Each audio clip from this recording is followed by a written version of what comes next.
ರೈತರೆಲ್ಲ ಸೇರ್ಕೊಂಡು ಜಮೀನು ಹಾಗೂ ರಸ್ತೆ ಬೇಕು ಅಂತ ಆಗ್ರಹಿಸಿ ಪ್ರತಿಭಟನೆ ಮುಂದುವರಿಸಿದ್ದಾರೆ. ತಾಲೂಕು ಕಚೇರಿ ಮುಂದೆ ದಲಿತರು ಅಹೋರಾತ್ರಿ ಧರಣಿಯನ್ನ ಕೂಡ ನಡೆಸಿದ್ದಾರೆ. ಇನ್ನು ಶ್ರೀರಂಗಪಟ್ಟಣದ ತಾಲೂಕು ಕಚೇರಿ ಮುಂದೆ ಡಿಎಸ್ಎಸ್ ಸಂಘಟನೆಗಳಿಂದ ಧರಣಿ ನಡೆದಿದೆ. ಗ್ರಾಮದಲ್ಲಿ 30 ಕುಟುಂಬದ ರೈತರ ಜಮೀನಿಗಾಗಿ ರಸ್ತೆ ಬೇಕು ಅಂತ ಎಲ್ಲರೂ ಸೇರ್ಕೊಂಡು ಈಗ ಆಗ್ರಹಿಸ್ತಾ ಇದ್ದಾರೆ.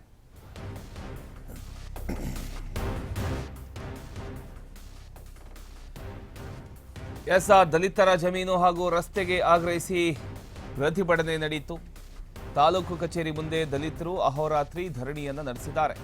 ಶ್ರೀರಂಗಪಟ್ಟಣದ ತಾಲೂಕು ಕಚೇರಿ ಮುಂದೆ ಡಿಎಸ್ಎಸ್ ಸಂಘಟನೆಗಳಿಂದ ಈ ಒಂದು ಧರಣಿ ನಡೆದಿದೆ. ಗ್ರಾಮದಲ್ಲಿ 30 ಕುಟುಂಬದ ರೈತರ ಜಮೀನಿಗಾಗಿ ರಸ್ತೆ ಬೇಕು ಅಂತ ಆಗ್ರಹಿಸಲಾಗಿದೆ.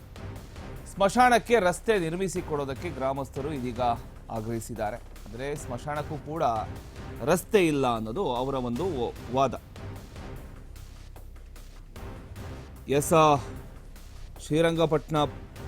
ಶ್ರೀರಂಗಪಟ್ಟಣದಲ್ಲಿ ಮತ್ತೆ ಭೂ ಸಮಸ್ಯೆ ಗರಿಗೆದರಿದೆ. ದಲಿತರ ಜಮೀನು ಹಕ್ಕು ಹಾಗೂ ಸ್ಮಶಾನಕ್ಕೆ ರಸ್ತೆ ಸಂಪರ್ಕ ಕಲ್ಪಿಸಬೇಕು ಅಂತ ಆಗ್ರಹಿಸಿ ತಾಲೂಕು ಕಚೇರಿ ಮುಂದೆ ಅಹೋರಾತ್ರಿ ಧರಣಿ ನಡೆಸಿದ್ದಾರೆ. ಗ್ರಾಮಸ್ಥರು ಹಾಗೂ ಡಿಎಸ್ಎಸ್ ಸಂಘಟನೆಗಳ ಮುಖಂಡರು ಈ ಒಂದು ಪ್ರತಿಭಟನೆಯಲ್ಲಿ ಭಾಗಿಯಾಗಿದ್ದರು. ಇನ್ನು ಸಮಸ್ಯೆಗೆ ತಕ್ಷಣ ಪರಿಹಾರ ಕೊಡಬೇಕು ಅಂತ ಒತ್ತಾಯ ಮಾಡಿದ್ದಾರೆ. ಗ್ರಾಮದಲ್ಲಿರ್ತಕ್ಕಂಥ ಸುಮಾರು 30 ದಲಿತ ರೈತ ಕುಟುಂಬಗಳು ತಮ್ಮ ಜಮೀನಿಗೆ ಸರಿಯಾದ ರೀತಿಯ ಒಂದು ಪ್ರವೇಶ ರಸ್ತೆ ಇಲ್ಲದೆ ವರ್ಷಗಳಿಂದ ನಾವು ಸಂಕಷ್ಟ ಅನುಭವಿಸ್ತಾ ಇದ್ದೇವೆ. ಕೃಷಿ ಕೆಲಸಕ್ಕೆ ಹೋಗೋದಕ್ಕೂ ಕೂಡ ಪರ್ಯಾಯ ವ್ಯವಸ್ಥೆ ಇಲ್ಲ. ಪರ್ಯಾಯ ದಾರಿಗಳನ್ನೇ ಬಳಸಬೇಕಾಗ್ತಾ ಇದೆ. ಮಳೆಗಾಲದಲ್ಲಿ ಪರಿಸ್ಥಿತಿ ಇನ್ನೂ ಕೂಡ ಅಧ್ವಾನ ಆಗಿರುತ್ತೆ ಅನ್ನೋದು ಈಗ ಅವರ ನೋವು.